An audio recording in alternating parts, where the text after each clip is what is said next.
प्रिय विद्यार्थियों, सभी को जय श्री राधे कृष्णा। जैसा कि आप जानते हैं, मैं इंटर गणित की महत्वपूर्ण प्रश्नों की जो श्रृंखला है अपने चैनल पर लगातार आपको अपडेट करा रहा हूं, क्योंकि आपके पेपर बोर्ड परीक्षा नज़दीक है।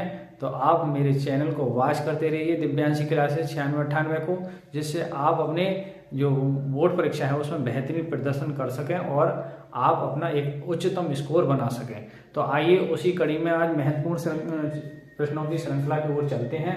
क्वेश्चन नंबर 1 है 15। मैं 14 इंपोर्टेंट क्वेश्चन बता चुका हूँ। एक समांतर चतुर्भुज का जो क्षेत्रफल ज्ञात कीजिए। समांतर चतुर्भुज का क्षेत्रफल ज्ञात करना है जिसकी संलग्न भुजाएं सदिश कितना दिया था, ए और बी। दो संलग्न भुजाएं हैं उसकी। ए बराबर सदिश आई माइनस जे प्लस 3 के, बी बराबर 2i माइनस 7j प्लस के द्वारा निर्धारित है। तो इसका क्या ज्ञात करना है, क्षेत्रफल किसका, समांतर चतुर्भुज। आइए इसको हम देखते हैं। देखिए जो सदिश दे रखे हैं, भुजा दे रखी है, वो कितनी है, आई माइनस के जे प्लस के 3 के, और दूसरी जो भुजा है उसकी बी बराबर 2i माइनस के 7j और प्लस का के। अब देखिए पहले इनका क्रॉस निकालेंगे, ए क्रॉस बी, तो आई जे और के। देखिए आई, अब आई जे के गुणांक है, यहाँ आई का गुणांक 1, जे का -1, और ये 3, ये 2, ये माइनस के 7 और ये प्लस का 1। अब इसकी क्रॉस मल्टीप्लाई करेंगे, अब इनका क्रॉस निकालेंगे। तो देखिए आई लेंगे तो आई के एलिमेंट छोड़ देंगे, तो इसकी गुणा इससे करेंगे, तो 1 की गुणा जो 1 से माइनस होगी, माइनस का 1, और यहाँ माइनस हो रहा हूँ, 7 की गुणा 3 से होगी तो माइनस का आएगा, तो ये प्लस हो जाएगा 7 या 21। अब जे लेंगे दूसरे नंबर माइनस, जे के नीचे छोड़ देंगे एलिमेंट, तो 1 की गुणा 1 से करेंगे 1 1 1, और 2 की 3 से करेंगे 2 3 6, प्लस के एलिमेंट लेंगे, के नीचे जोड़ेंगे 7 1 7 माइनस के 7 और प्लस के 2 1 2। अब देखिए घटाएंगे तो 21 में से 2 करके 20 आई, और ये घटेंगे 1 में से 5 तो माइनस का आया, माइनस के सूत्र में तो प्लस के 5j, और ये माइनस के कितने बचेंगे, 5k।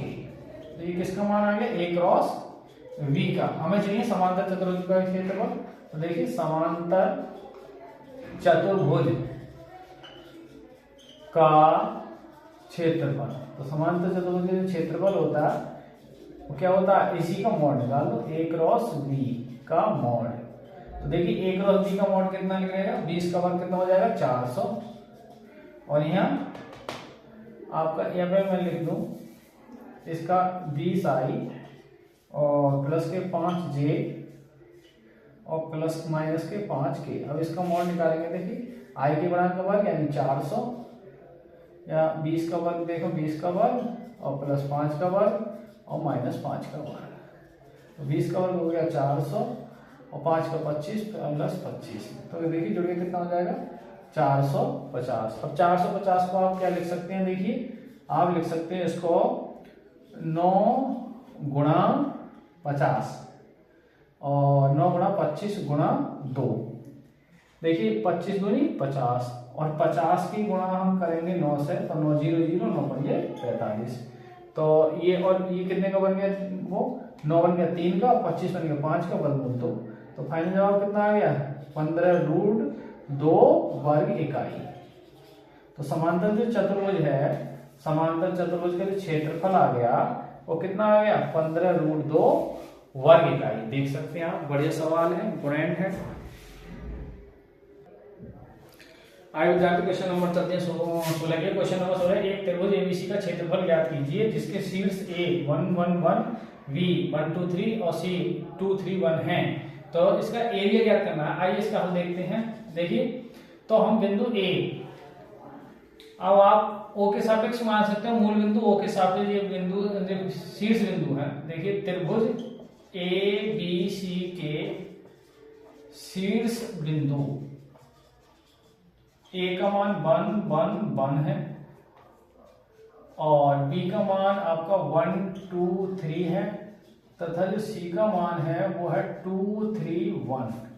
तो हम OA मान सकते हैं, OA बराबर आई जे के मान i प्लस जे प्लस के, और आपका देखिए एक तरकीब मैं आपको ये बता दूं कि आप डायरेक्ट ए भी निकालो, ए भी निकालेंगे तो बी में से आप ए घटा दो।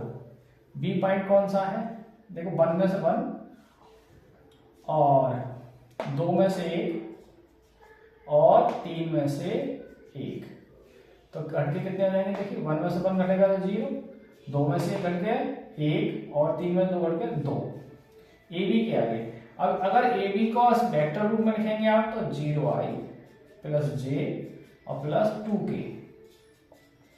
अब हमें निकालना है ए सी निकालना है। देखिए तो सी वाले पॉइंट में से सी के में से 1 घटा लो, यानी 2 माइनस 1, 3 माइनस 1 और 1 माइनस 1, तो घट के 1 बचेगा यहाँ और यहाँ 2 बचेंगे और यहाँ 0 बचेगा। ए सी अब इसको वेक्टर रूप में सदिश रूप में तो ए सी आई और प्लस के 2j और प्लस का आपका 0k।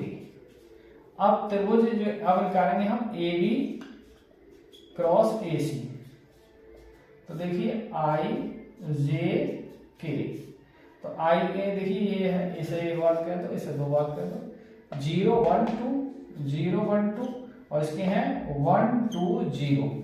अब इसका निकालें हम ए बी क्रॉस ए सी का मान निकालेंगे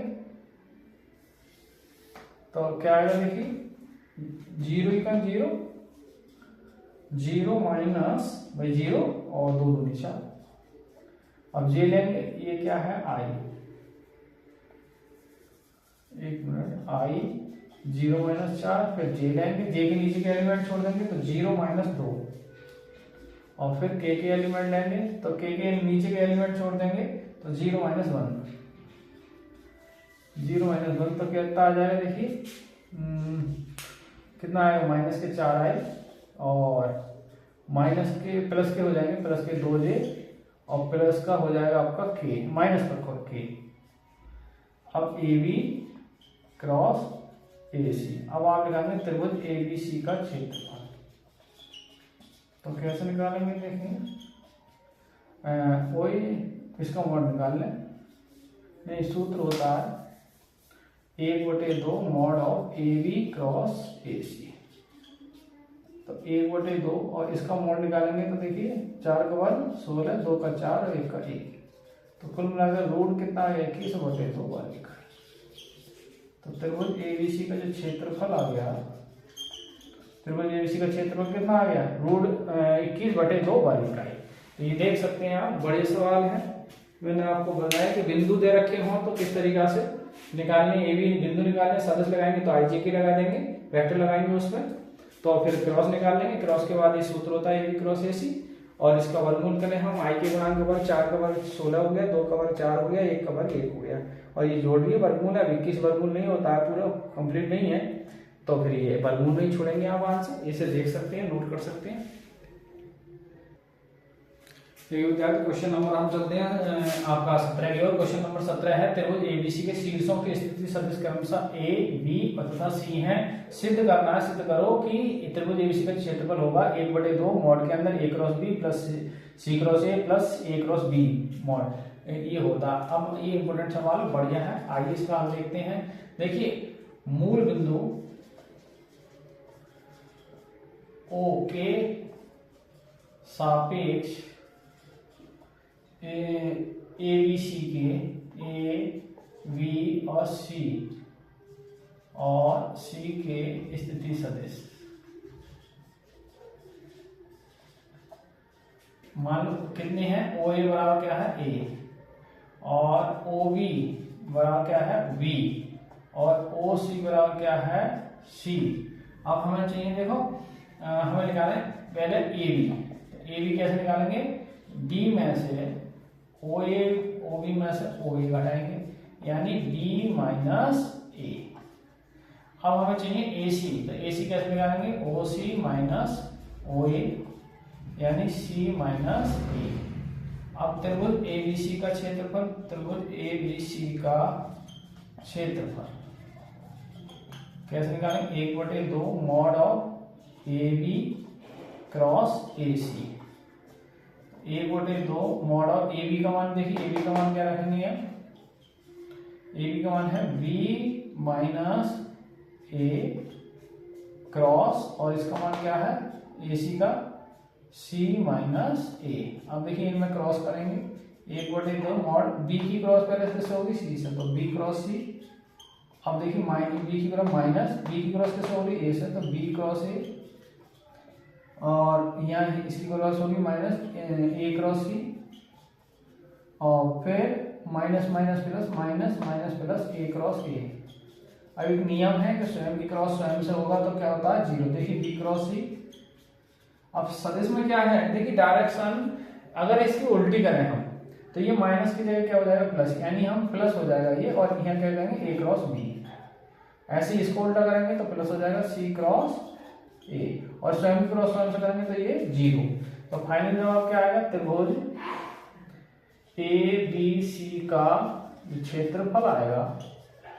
क्षेत्रफल को हम एरिया कहते हैं, तो इसलिए ए बराबर 1/2 क्रम से लिखेंगे। देखिए B cross A C plus C cross A और प्लस ए क्रॉस बी, और यही हमें क्या, देखिए यही हमें क्या करना था, सिद्ध करना था।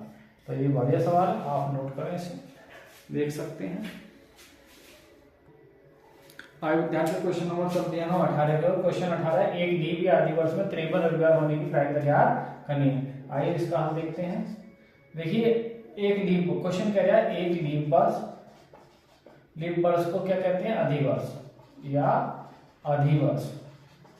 आप जानते हो हर 4 साल बाद एक लीप वर्ष होता है, जो साल 4 से डिवाइड होती है। जैसे अभी 2026 चल रही है, 2027 का मतलब 2028 में जाके लीप वर्ष होगा, यानी जो फरवरी होगी 29 दिन की होगी। तो दिन जो लीप वर्ष में और आदि वर्ष में जो दिन, पूरे वर्ष में जो दिन होते हैं वो कितने होते हैं, 366 दिन। 366 दिन होते हैं। अब 366 दिन में आप देखो 366 दिन में 52 सप्ताह पूर्ण तथा 2 दिन, 52 सप्ताह पूर्ण तथा 2 दिन शेष होते हैं, होते हैं। अब 52 सप्ताह यदि पूर्ण है, 52 सप्ताह पूर्ण है तो 52 रविवार तो होंगे इसमें। अब चूंकि इसमें रविवार की पूछी है तो चूंकि 52 रविवार पूर्ण होंगे, लेकिन क्वेश्चन कह रहा है 53 रविवार के पूर्ण होंगे। तो अब जो 2 दिन शेष बचे, इन 2 दिन, जो 2 दिन शेष निम्न प्रकार होंगे, निम्न प्रकार हो सकते हैं। कैसे हो सकते हैं, देखिए आप, पहली बार रविवार हो सकता है, 2 दिन है ना, तो रविवार पहला अगर मान लो रविवार मान लेते हैं, तो दूसरा दिन कौन सा होगा, सोमवार। अब जरूरी है कि रविवार ना हो, सोमवार हो, तो सोमवार हो तो अगला दूसरा दिन कौन सा हो सकता है, मंगलवार हो सकता है। अब जरूरी है कि आप सोमवार हो, मंगलवार भी हो सकता है। अगर पहला दिन मंगलवार बना उन 2 दिन में तो दूसरा बुधवार हो सकता है, और मंगलवार ना हुआ तो बुधवार हुआ तो अगला दिन जो है वो गुरुवार हो सकता है। गुरुवार को हम बृहस्पतिवार भी कहते हैं। और 5वीं बात, यदि गुरुवार हुआ तो अगला जो दूसरा दिन होगा वो शुक्रवार हो सकता है। क्योंकि 2 दिन है तो 2 दिन हमें दिखाने हैं, और 2 दिन में कोई सा दिन इस तरीके से हो सकता है। और छठी बात, या शुक्रवार हो सकता है तो अगला शनिवार होगा। और 7वीं बात, अगर शनिवार हुआ तो सिंपल सी बात है अगला क्या होगा, रविवार हो सकता है। तो अब आप देख रहे हैं कि रविवार कितने दिन आ रहा है, 7 दिन है। तो रविवार के, अब आप एक दिन इनमें से एक कोई सा रविवार, तो आप लिखोगे अतः लीप वर्ष में 53 रविवार होने की प्रायिकता। तो 53 रविवार होने की प्रायिकता कितनी हुई, देखिए रविवार क्या बार आ रहा है, 2 बार, यानी ये कंडीशन बनी तो रविवार आएगा, ये कंडीशन बनी तो रविवार आएगा। तो 2 बटे और टोटल कितनी घटना है, 7। तो ये आपका आंसर है। अच्छा हाँ, एक बात और, इसमें यदि लीप वर्ष की जगह वो सामान्य वर्ष क्या था, जैसे सामान्य वर्ष क्या था, तो सामान्य वर्ष में जो दिन होते हैं वो 365 दिन होते हैं, तो 52 सप्ताह तो पूर्ण हो जाएंगे। लेकिन जहाँ 2 दिन है वहां क्या रह जाएगा, 1 दिन रह जाएगा, और 1 दिन में ही कोई सा दिन हो सकता है। तो उसकी प्रायिकता, यदि वो सामान्य वर्ष कहता, सामान्य वर्ष में, मैं ये आपको अलग से बता दे रहा हूँ कि सामान्य वर्ष में कोई सा दिन हो, सामान्य वर्ष में 53 रविवार होने की प्रायिकता। तो तो सामान्य वर्ष में कितनी होती है 1/7। ये ध्यान रखें दोनों। लीप वर्ष क्या है, लीप वर्ष क्या है तो वो 1/7 क्या होगा 365 दिन होंगे। ये मैंने अलग से बताई, क्वेश्चन का हल तो ये है, क्वेश्चन का हल तो 2/7 है।